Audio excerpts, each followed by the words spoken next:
A yanzu ƙungiyar Hamas ta zargi ƙasar Isra'ila akan yin maguɗi akan ƙudurin tsagaita wutar da aka tsara kuma aka cimma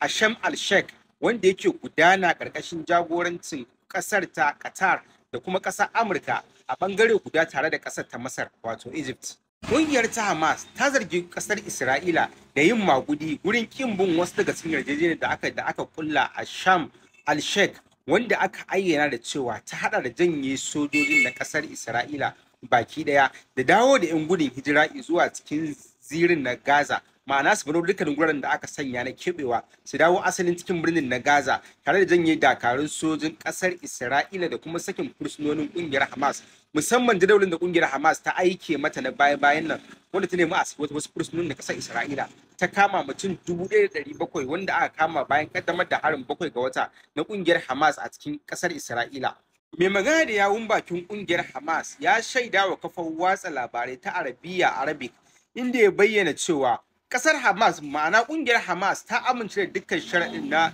Sharm el-Sheikh wanda aka cimma kuma ake yunkurin aiwatarwa yanzu. Ƙungiyar Hamas ba za ta shiga gurin jagorancin aiwatar da mulkin zirin Gaza ba, amma ta bayyana cewa makaman ƙungiyar wani nau'i ne na juriya wanda ba za a tattauna a cikin yarjejeniyar tsagaita wutar ba. Ƙungiyar Hamas ta bayyana cewa ƙasar Isra'ila na yunkurin yin maguɗi gurin canza sunayen waɗanda ake buƙatar, wanda Hamas ta buƙata cewa a sake su cikin gaggawa, tare da canza lokutan da aka ayyana za a tabbatar da waɗannan ƙudurori, inda Hamas a gefe ɗaya ta yi kira ga masu shiga tsakani Amurka, Qatar da kuma Masar akan su tabbatar da cewa sun yi mai yiwuwa gurin kirsasa ƙasar Isra'ila akan dukkanin sharuɗin da ke kunshe a cikin yarjejeniyar tsagaita wuta wadda aka cimma a zaman da aka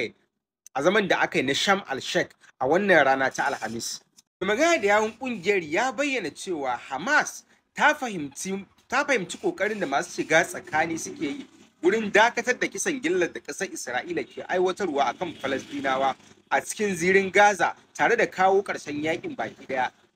Matuƙar wannan ƙuduri na tsagaita wuta ya yi nasara. An bayyana yadda tsarin aiwatarwa phase 1, ma'ana kashi na farko, zai gudana. Jaridar Haaretz, wadda ake wallafawa da bugawa a cikin gidan kasar Isra'ila, ta bayyana matakin farko na yarjejeniyar. Wajibi ne sojojin kasar Isra'ila da ke gudanar da ayyuka a cikin zirin Gaza su janye daga cikin yankunan cikin awanni 24 masu zuwa da zarar yarjejeniyar ta fara aiki. Za a samu tabbatarwa da gwamnatin ƙasar Amurka. Ƙasar Amurka a hukumance za ta tabbatar da cewa an cimma wannan ƙuduri da zarar lokutan da aka ayyana da kuma ficewar da aka bukata ta tabbata. Za a samu sanarwa da gwamnatin ƙasar ta Amurka a hukumance. Bangare na biyu, musayar fursunoni. An tabbatar da cewa za a saki dukkanin fursunonin da ke rike a hannun ƙungiyar Hamas da kuma adadin fursunonin da ke rike a hannun ƙasar Isra'ila a cikin awanni 72 na daga yarjejeniyar da zarar an cimma ta. Ƙungiyar Hamas ta ayyana sassaucin da ta bayar a cikin wannan tattaunawa,